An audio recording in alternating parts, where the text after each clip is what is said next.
নমস্কার।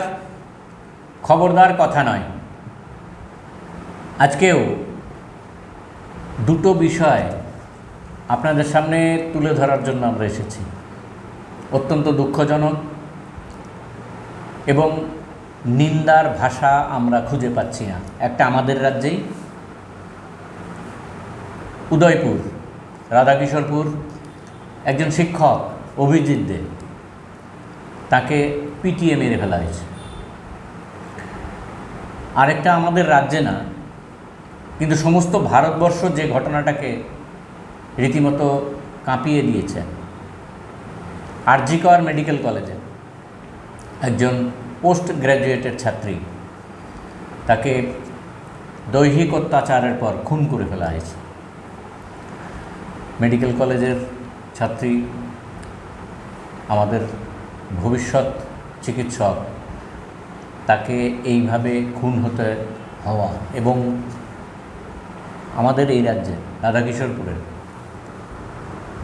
শিক্ষক অভিজিৎদের খুন হওয়া, এই দুটো ঘটনারই খবরদার কথা নয়, তীব্র তীব্র নিন্দা করছে। এবং প্রথমেই বলে রাখি, দোষীদের দৃষ্টান্তমূলক শাস্তির দাবি করছেন। আমরা জানি না এই সমাজ কোন দিকে যাবে, কোন দিকে যাচ্ছে, কারোরই কি কোনো হেলদোল নেই। ঘটনা ঘটে যাওয়ার পরেই, এই ঘটনা এই প্রথম ঘটলো, এই দুটো ঘটনাই যদি আমরা বলি এই প্রথম ঘটলো ভারতবর্ষে, তা তো নয়। তাহলে যাদের আমরা নির্বাচিত প্রতিনিধি করি বা যারা বিভিন্ন সংগঠন করেন, তারা কি কাজ করেন? তাহলে মেডিকেল কলেজের যে ছাত্রীটি খুন হলো, তাকে দেখভাল করার দায়িত্ব তার পরিবারের, এবং শিক্ষক মহোদয় যে খুন হলেন, তাকেও দেখভাল করার দায়িত্ব তাহলে পরিবারের। আর কারোর কোনো দায় বা কিছু নেই। গত 48 ঘন্টা অতিক্রান্ত হয়ে যাওয়ার পর আমরা শুনেছি দুটি ক্ষেত্রেই একজন গ্রেপ্তার হয়েছে। এবং আমাদের রাধাকিশোরপুরের যে গ্রেপ্তার হওয়ার ঘটনা নির্ধারিত সময়ে হয়নি। এই রাজ্যের একজন মাননীয় মন্ত্রী যখন তীব্র নিন্দা করলেন এবং নিহতের বাড়িতে, শিক্ষক মশাইয়ের বাড়িতে যখন গেলেন, এই শিক্ষক মশাই অত্যন্ত জনপ্রিয় শিক্ষক ছিলেন ইংরেজি ভাষার, তারপরে পুলিশ নড়ে চড়ে বসেছে এবং গ্রেপ্তার করেছে। আমরা এই নিয়েই অত্যন্ত সংবেদনশীল এই ঘটনা, আমরা একটু মতামত জানার জন্য আজকে অনুরোধ করেছিলাম রাজ্যের বিশিষ্ট আইনজীবী শ্রী পুরুষোত্তম রায় বর্মনকে, তার একটা মতামত নেওয়া।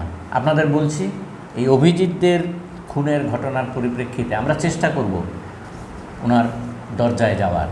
এই খবরদার কথা নয়, বসে থাকবে না, আমরা চেষ্টা করব তার দরজায় যাওয়ার এবং নিশ্চিতভাবেই তার পাশে দাঁড়ানোরও চেষ্টা করব ওই পরিবারের যারা এখন আছেন। পুরুষোত্তমদা আমার বাঁ পাশে বসছিলেন। পুরুষোত্তমদা, এই ধরনের ঘটনা ভারতবর্ষে প্রায়শই ঘটছে। আইন দেশে আছে, আমরা জানি, আপনিও বিভিন্ন সময়ে আইনের বিভিন্ন ব্যাখ্যা দিয়েছেন, নতুনও আইন হয়েছে আবার। আসলে এগুলির কার্যকারিতা কোথায়? এই ধরনের এই যে ছাত্রী, আরজিকরের ছাত্রী, কি ভয়ঙ্কর ঘটনা ঘটেছে। এখন যা শুনতে পাচ্ছি পুরুষোত্তমদা, অবাক হওয়ার ব্যাপার যে অনেক কিছু চাপা দেওয়ারও চেষ্টা হচ্ছে। কেন হবে? এটা সমাজটা কোথায় যাচ্ছে? আপনি কীভাবে ব্যাখ্যা করবেন? এই ঘটনাটাকেও কীভাবে ব্যাখ্যা করবেন?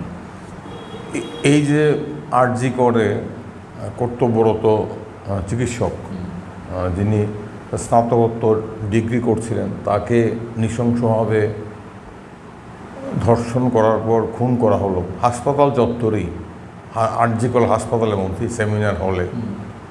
এই ঘটনা তো মর্মান্তিক কিংবা পাশবিক বললেও কম বলা হবে। এবং এই ধরনের ঘটনা ঘটছে, এবং এই ধরনের ঘটনা ঘটার পেছনে মূল কারণ হচ্ছে যাদের অপরাধ দমন করার কথা, যাদের দায়িত্ব অপরাধ মোকাবেলা করা, তাদের কোলে যখন অপরাধীরা দোলে, তখন এই ধরনের ঘটনা ঘটাটাই স্বাভাবিক। যদিও আমরা নাগরিক সমাজ কিংবা একজন নাগরিক মানুষ হিসাবে আমরা স্তম্ভিত, আমরা শোকগ্রস্ত, আমরা শিউরে উঠছি কিন্তু একটু ঠান্ডা মাথায় চিন্তা করলে দেখা যাবে আরজি করে ঘটনাটা কিন্তু বিচ্ছিন্ন ঘটনা নয়। পশ্চিমবঙ্গে গত বিশেষত 2011-র পর, এর আগেও যে সব ধোয়ার তুলসী পাতা ছিল তা নয়, কিন্তু 2011-র পর যে অপরাধের সংস্কৃতি, লুম্পেন সংস্কৃতি চালু হয়েছে, যেখানে শাসক দল, মন্ত্রী, মুখ্যমন্ত্রী সবাই এই লুম্পেন সংস্কৃতির পৃষ্ঠপোষক, সেই পশ্চিমবঙ্গে এই ধরনের নৃশংস হত্যা, ধর্ষণ, এটা কিন্তু আজকে খুব স্বাভাবিকভাবে বললে ডাল ভাত হয়ে গেছে। অর্থাৎ কামদুনির ঘটনা, পার্কশিটের ঘটনা, কত ঘটনা আমরা বলবো, বকটুয়ের ঘটনা, কত ঘটনা। এগুলোকেও একটা ঘটনা ঘটে, এই ঘটনা নিয়ে আমরা যখন আলোড়িত হই কিংবা আমরা ব্যথিত হই, এরপর আরেকটা ঘটনা ঘটে, ঘটনার রেসে ঘটনা হারিয়ে যায়, কত ঘটনা আমরা ট্র্যাক করব। এই ধরনের ঘটনা ঘটছে এবং পশ্চিমবঙ্গে আরজি করে যেটা ঘটলো, এখনও অবধি মাত্র একজনকে গ্রেপ্তার করা হলো। এবং এ তো একমাত্র অপরাধী নয়।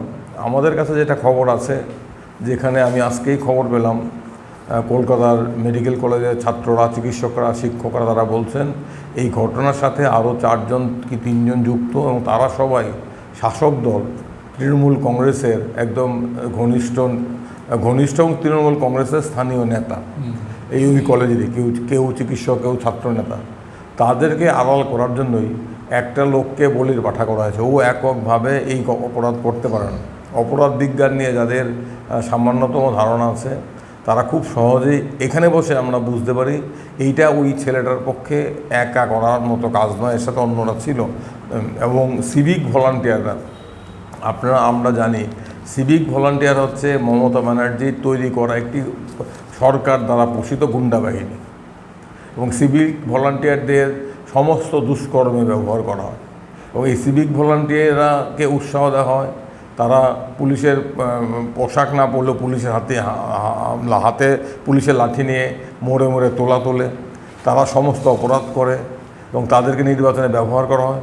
কিছু বেকার যুবককে অল্প পয়সায় নিয়োগ করে তাদেরকে বলা হয়েছে তোমাদের আমরা নামমাত্র মজুরি দেবো, ভাতা দেবো, বাকিটা তোমরা লুটে পুটে খাও, তোমরা সমস্ত রকম অপরাধ করবে, তোমাদের আমরা দেখবো না, তোমাদের অপরাধ আমরা দেখবো না, তোমরা সব কিছু করবে, তোমরা রাস্তায় লোককে পেটাবে, তোমরা অপরাধ করবে, আর নির্বাচনে তোমরা আমাদের হয়ে বুথ লুট করবে, ভোটারদের সন্ত্রস্ত করবে। এইভাবেই পশ্চিমবঙ্গে সিভিক ভলান্টিয়ার নামে একদল যুবককে তাদের বেকারের সুযোগ নিয়ে, তাদের চাকরির নিশ্চয়তা না থাকার সুযোগ নিয়ে সিভিক ভলান্টিয়ার হিসেবে নিয়োগ করে তাদেরকে দিয়ে একটা অপরাধী বাহিনী তৈরি করা হয়েছে, পলিটিক্যাল পাইরেটস। এবং তারা হচ্ছে লুম্পেন। এবং মমতা ব্যানার্জি পশ্চিমবঙ্গের তৃণমূল কংগ্রেস গত 3 দফায় একটা লুম্পেন বাহিনী, লুম্পেন সংস্কৃতি তৈরি করেছে এবং সমস্ত অপরাধীরা তৃণমূলের আঁচলে নিরাপদে আছে। এবং এর জন্য এই ঘটনা ঘটেছে। আরজি করে এই ঘটনা বিচ্ছিন্ন ঘটনা নয়। এখন বলে না ঠেলার নাম বাবাজি, আন্দোলন হচ্ছে, শিক্ষকরা, নাগরিক সমাজ সমস্ত ভারতবর্ষব্যাপী চলছে, আলোড়িত, তারা প্রতিবাদ মুখর হয়েছেন। এখন মমতা ব্যানার্জি সেই হতভাগ্য, যাকে আমরা নিরাপত্তা দিতে পারলাম, যার স্বপ্ন গুড়িয়ে গেল, যাকে তার কর্মস্থলে ধরে নৃশংসভাবে হত্যা করা হলো, তার বাড়ি থেকে বলছেন রোববারের মধ্যে সিবিআই না, রোববারের মধ্যে তদন্তের কিনারা না হলে আমরা সিবিআই দেব। এগুলো তো কথার কথা, আইওয়াস।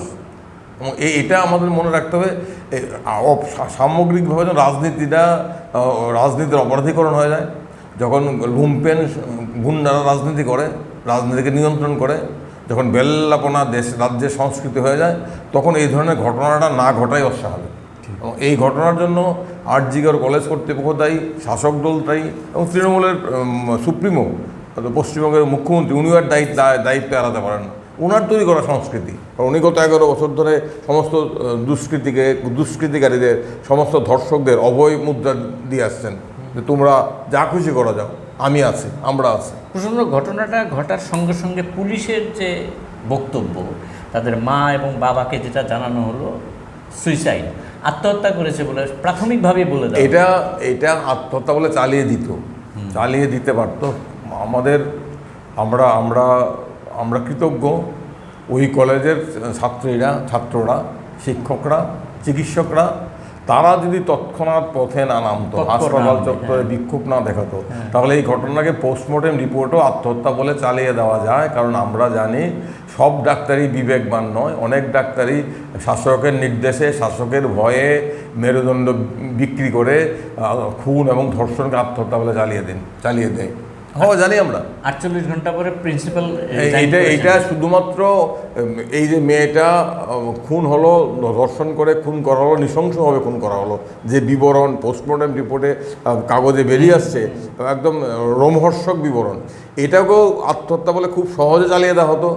অনেক গল্প বলা হতো, মেয়েটাকে দোষ দেওয়া হতো, এটাও বলে দেওয়া যেত যে মেয়েটা অন্তঃসত্ত্বা ছিল বলে একটা আত্মহত্যার গল্প বলে চালিয়ে দিতে পারতো। কিন্তু চালিয়ে দিতে পারেনি। ওই কলেজের ছেলে মেয়েরা তারা রাস্তায় নেমেছিল, বলেছিল না পোস্টমর্টেম করতে হবে, ভিডিওগ্রাফি করতে হবে, 4-5জন ডাক্তারকে নিয়ে পোস্টমর্টেম করতে হবে। যখন চাপ তৈরি হলো তখন পুলিশও বুঝলো, মমতার পুলিশ, যে না, আত্মহত্যার গল্প বলে চালিয়ে দেওয়া যাবে না। অধ্যক্ষ বুঝলো আত্মহত্যার গল্প বলে চালিয়ে দেওয়া যাবে না, তারা কিছু নড়েচড়ে বসলো। এই হচ্ছে ঘটনার এখন অব্দি যা নির্যাস। প্রশাসনরা এই যে মেডিকেলে পড়তে যাওয়া বা এই সমস্ত, এটা অত্যন্ত খরচ সাপেক্ষ এখন ভারতবর্ষে। এটা তো বাবা মার উপর একটা চাপ রইলই। এছাড়া নির্ভয়া কাণ্ড হয়ে যাওয়ার পরে ভারতবর্ষের মানুষ এখনও কি সচেতন হলো না? এই সমাজ ব্যবস্থাটাকে এই জায়গায় নিয়ে যাওয়ার ক্ষেত্রে আমাদের রাজনৈতিক দলগুলি দায়িত্ব কিভাবে এড়াবে? শাসকদের দায়িত্ব, রাজনৈতিক দলগুলো যারা শাসক তাদের দায়িত্ব। এবং আমি তো একটা কথা আমরা সবসময় বলি, নির্ভয়া কাণ্ডে যখন সারা দেশ উত্তাল হয়েছিল, তখন UPA 2 ছিল, তখন প্রধানমন্ত্রী নিজে বেরিয়েছিলেন, এবং তখন আইন হলো, আইন সংশোধন হলো, রাতারাতি আইনের অনেক পরিবর্তন করা হলো। যে ভার্মা, সুপ্রিম কোর্টের অবসরপ্রাপ্ত প্রধান বিচারপতি GS ভার্মার নেতৃত্বে কমিটি, তারা সুপারিশ দিল, আইন প্রণয়ন করা হলো, সংশোধন করা হলো, সব কিছুই হলো। কিন্তু একটা কথা আমি মনে করি যে নারীদের বিরুদ্ধে অপরাধ, নারীদের বিরুদ্ধে হিংসা সামগ্রিক সামাজিক কাঠামোগত হিংসা থেকে পৃথক বা বিচ্ছিন্ন নয়। আমাদের সমাজটা দাঁড়িয়ে আছে, সমাজের সংস্কৃতিটা, মানে সমাজের যে সংস্কৃতি, শাসক সংস্কৃতি, সেটা হচ্ছে দলিতদের উপর, নিপীড়িতদের উপর, প্রান্তিক মানুষদের উপর কাঠামোগত হিংসা, স্ট্রাকচারাল ভায়োলেন্স। সেই স্ট্রাকচারাল ভায়োলেন্স থেকে নারীদের উপর যে বিভৎস হিংসা, সেটা পৃথক নয়, সেটা হচ্ছে স্ট্রাকচারাল ভায়োলেন্সের পার্ট অ্যান্ড পার্সেল। আর দ্বিতীয়ত, নারীদের বিরুদ্ধে অপরাধ মোকাবেলা করার ক্ষেত্রে, অপরাধ দমন করার ক্ষেত্রে যেটা প্রয়োজন, রাজনৈতিক সদিচ্ছা, political will, strong will force. আমি দুষ্কৃতীদের মদত দেব না, আমি দুষ্কৃতীদের বিরুদ্ধে ব্যবস্থা নেব, এই মেসেজটা সবখানে জিরো টলারেন্স। এই জিরো টলারেন্স তো নেই। যখন আমার ঘরের ছেলে ধর্ষণে যুক্ত, তখন আমরা বলি ছেলেটা ভুল করে ফেলেছে, তখন আমরা বলি, মানে নেতারা বলেন, উদাহরণ আছে। তারপর যখন ঘটনা ঘটে ধামাচাপা দেওয়ার চেষ্টা হয়। আমার অভিজ্ঞতা আমি দেখেছি, আমরা যতই চিৎকার করি নারীদের বিরুদ্ধে অপরাধের, যখন আমাদের দলের লোকরা, মানে আমার দলের লোকরা যুক্ত হয়ে পড়ে, তখন আমরা, আমাদের সেই বিবেক তালাবন্দি হয়ে যায়, তখন আমরা মীমাংসা করার চেষ্টা করি। সবটি হচ্ছে সামাজিক সদিচ্ছা, রাজনৈতিক সদিচ্ছার অভাব, স্ট্রং উইল পাওয়ার অভাব। আইন থাকলে হবে না, আইনকে প্রয়োগ করতে হবে। আমাদের যে প্রচলিত আইন আছে সেটাই যথেষ্ট, কিংবা নির্ভয়া কাণ্ডের পর যে আইনকে সংশোধন করা হয়েছে সে আইন যথেষ্ট। যদি পুলিশ সঠিক তদন্ত করে, পুলিশ যদি সঠিকভাবে অপরাধের সাক্ষ্য প্রমাণ সংগ্রহ করে তদন্ত করে, পুলিশ যদি দায়বদ্ধ থাকে, তাহলে এই আইনেই অপরাধীর শাস্তি দেওয়া যায়, শাস্তি দেওয়া সম্ভব। কিন্তু এটা করতে গেলে প্রয়োজন হচ্ছে আমার স্ট্রং উইল পাওয়ার। রক্ষক যদি ভক্ষ হয় তাহলে হবে না। এই মুহূর্তে পশ্চিমবঙ্গের একজন সাংসদ অভিষেক বন্দ্যোপাধ্যায়, উনি নতুন আইনের কথা বলছেন। এগুলো তো অভিষেক বন্দ্যোপাধ্যায়, অর্বাচীনের কথা, এগুলো অর্বাচীনের কথা। এগুলো হচ্ছে সস্তায় বাজিমাত করার চেষ্টা করা। অভিষেক বন্দ্যোপাধ্যায়দের পোশাক গুন্ডা বাহিনী এই কাজগুলো করেছে। সিভিক ভলান্টিয়াররা কেন এত আজকারা পায়? কেন সিভিক ভলান্টিয়াররা কিংবা তার সাথে যুক্তরা এতটা সাহস করতে পারে? আরজিকর কলেজের চত্বরে 4 তলায় সেমিনার বিল্ডিংয়ে একজন কর্তব্যরত চিকিৎসককে এইভাবে অত্যাচার করে খুন করার সাহসটা তারা কেন পায়? কারণ অভিষেক বন্দ্যোপাধ্যায়রা তাদেরকে ছাড়পত্র দিয়েছেন। আর আজকে কালকে না 2 দিন আগে অভিষেক বন্দ্যোপাধ্যায় যে কথা বলেছেন এনকাউন্টার করতে হবে, ফাঁসি দিতে হবে, এগুলো তো অর্বাচীনের কথা। এগুলো তো হলো আসল ঘটনা না জেনে বুঝে আসল ঘটনাকে আড়াল করার জন্য, সস্তায় বাজিমাত করার জন্য এই ধরনের নিদান দেওয়া। যে গ্রেপ্তার হয়েছে সে দিনের পর দিন এই কাজ করে কোনো সভ্য সমাজ এনকাউন্টার সমাধান হতে পারে। এনকাউন্টার হলে কী হবে? আরজি করে ঘটনা ঘটলো, অপরাধীদের খুঁজে পাওয়া গেল না, জনরোষ উঠলো, তখন 4-5টা নিরীহ গরিব ছেলেকে বলে তারাই অপরাধী, এনকাউন্টার করে তাদেরকে মেরে দেওয়া হবে, যেটা যোগী আদিত্যনাথ করছেন, যেটা হায়দ্রাবাদে একজন তরুণী দন্ত চিকিৎসককে ধর্ষণ করে পুড়িয়ে দেওয়া হয়েছিল। তারপরেও কিন্তু হায়দ্রাবাদের পুলিশ এনকাউন্টার করে 4-5টা নিরীহ গরিব ছেলেকে মেরে দিয়েছিল, তারা ঘটনার সাথে যুক্তই ছিল না। এই যে অভিষেক এই বাচ্চা ছেলেটা যে নিদান দিল, এই নিদান তো ভয়ঙ্কর নিদান। এগুলো তো অপরাধী যারা নয় তাদেরকে অপরাধী বানিয়ে মেরে ফেলে দেওয়া হবে। এ তো সভ্য সমাজে হয় না। যারা এনকাউন্টারের কথা বলে তারা তো আমি বলবো ওই ধর্ষকদের চাইতে বড় অপরাধী। ঠিক এই জায়গায় আমরা এই জায়গায় থেমে থাকবো। আমাদের কাছে অনেক তথ্য আছে, যেহেতু পুলিশ তদন্তে আছে, পরবর্তী সময়ে সিবিআই এর কাছেও যাবে। সিবিআই এর তদন্ত সম্পর্কে আমরা সবাই ওয়াকিবহাল। বাবরি মসজিদ ধ্বংস হয়ে যাওয়ার পরে সিবিআই যে তদন্ত করেছিল, 28 বছর পরে ওনারা বার করতে পারেননি কারা এটা ভেঙেছে। আমাদের অভিজ্ঞতা আছে সিবিআই তদন্ত সম্পর্কে। যাই হোক, একটা তদন্ত হচ্ছে, সেই জন্য আমরা অনেক পেয়েছি, অনেক তথ্যই পেয়েছি। কিছু কিছু পুরুষোত্তমরা বলার চেষ্টা করেছেন, আমরা সবটাই যাচ্ছি না, পুলিশের তদন্ত আমরা হস্তক্ষেপও করছি না, কিন্তু এখান থেকে আমরা দাবি করছি যে দৃষ্টান্তমূলক শাস্তির ব্যবস্থা হোক। আশিক ত্রিপুরার ঘটনাটাই অভিজিৎ দে একজন বিশিষ্ট শিক্ষক, ইংরেজি ভাষার শিক্ষক, এক বাড়িতে পড়াতে যেতেন, সেই বাড়ি থেকে অভিযোগ উঠেছে। সেই অভিযোগের তদন্ত করার আগেই তাকে বাড়ি থেকে তুলে নিয়ে গিয়ে বেধড়ক মারধর করা হয় এবং তার পরিপ্রেক্ষিতে তার মৃত্যু ঘটে। রাজ্যের মাননীয় মুখ্যমন্ত্রী এই ঘটনার তদন্ত করে দোষীদের শাস্তি দেওয়ার কথা বলার পরে একজনকে গ্রেপ্তার করা হয়েছে। রাজ্যের মাননীয় একজন মন্ত্রী ওই বাড়িতে গিয়েছেন। আমরা এগুলির প্রশংসাই করি, ঠিক করেছেন, কিন্তু কথা হচ্ছে কেন বাড়ি থেকে উঠিয়ে নিয়ে গিয়ে একজন চিকিৎসককে, একজন শিক্ষককে মেরে ফেলা? এই জায়গাটাকে, আমাদের এই রাজ্যের পরিস্থিতিটাকে আপনি কীভাবে ব্যাখ্যা করবেন? আমাদের পশ্চিমবঙ্গের ক্ষেত্রে, তৃণমূলের ক্ষেত্রে যা সত্য, আমাদের ক্ষেত্রে ত্রিপুরা রাজ্য তাহাই সত্য।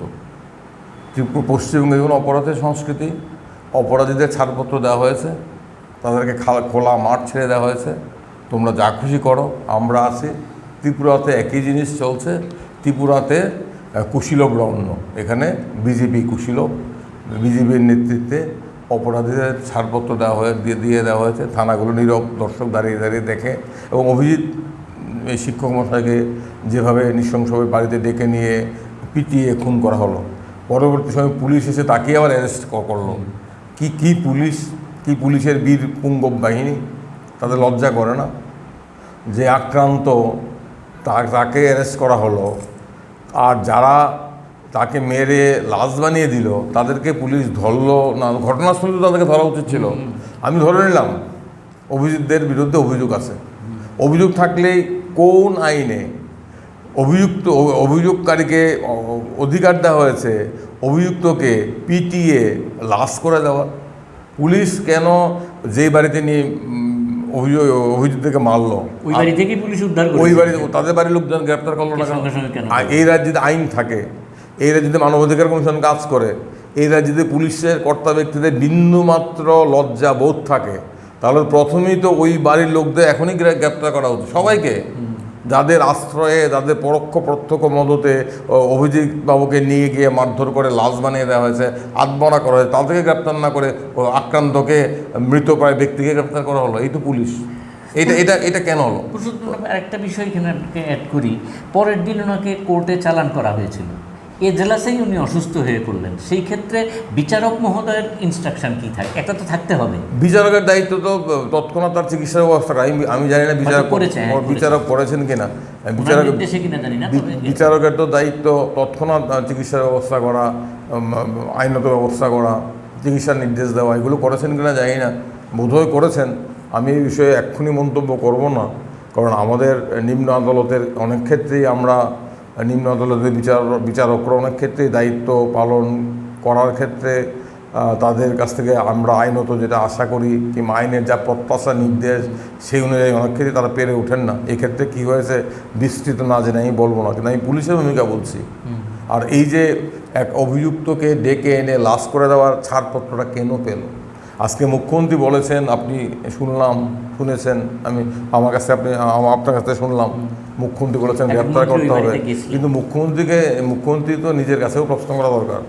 আপনাদের শাসনিক তো অপরাধীরা এতটা ত্রিপুরাকে তাদের স্বর্গরাজ্য বানিয়ে ফেলেছে, এবং সেখানে ত্রিপুরাটা হয়ে গেছে অভিজিৎদের মতো মানুষের কাছে মৃত্যুপুরী। কারণ এটা তো একটা নিছক ঘটনা নয়, গত 11-12 বছর কী হয়েছে, এর আগে হয়নি তা নয়, এর আগে সবটাই ধোয়া তুলসী কথা ছিল, 18 আগে তা নয়, কিন্তু 18 পর থেকে তো পরিস্থিতি খারাপ হতে হতে একদম অতলে তলিয়ে যাচ্ছে। আজকাল নির্বাচনে কি হয়, এইভাবে কেন অপরাধীরা আপনার হাতে আইন তুলে নিচ্ছে? কারণ তারা জানে তাদের ক্যাশাগ্র স্পর্শ করবে না কেউ, তারা জানে, তারা নিশ্চিত পুলিশ তাদের পক্ষে। ত্রিপুরা আজকে নেশার স্বর্গরাজ্য, ত্রিপুরা আজকে অবাধ বাণিজ্যের স্বর্গরাজ্য, ত্রিপুরা আজকে আপনার এইডসের মৃগয়া ভূমি।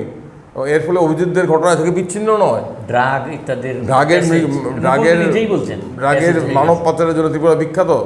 ত্রিপুরাকে সব দিক থেকে কলঙ্কে ত্রিপুরার মুখ ঢেকে দিচ্ছে গত 18 সন থেকে এই শাসন, এবং এই শাসনেরই কদর্য শাসনের পরিণতি হচ্ছে এইভাবে অপরাধীরা উৎসাহিত হয়ে আইন নিজেদের কাছে তুলে নিচ্ছে। কারণ তারা থানা গোনায় ফ্যান নেবে না, তারা জানে বাড়িঘর পুড়িয়ে দিল থানা ব্যবস্থা নেবে না, পুলিশ ডিজি আইজি তারা সব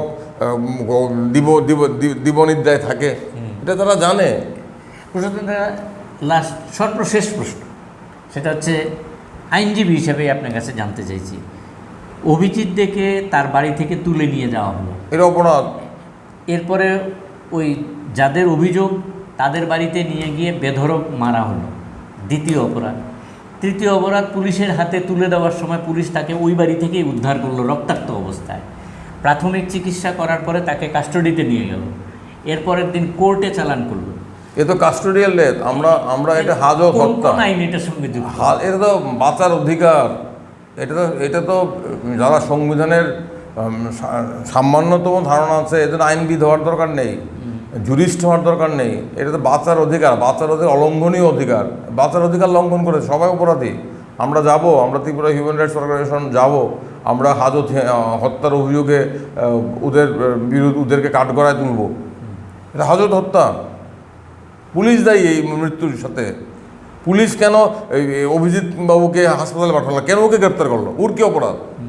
যারা ওকে খুন করার জন্য আত্মহত্যা করলো তাদেরকে কেন পুলিশ গ্রেপ্তার করলো না? এই যে অভিজিৎদের কিংবা আরজিকরের ঘটনা সবই তো একটা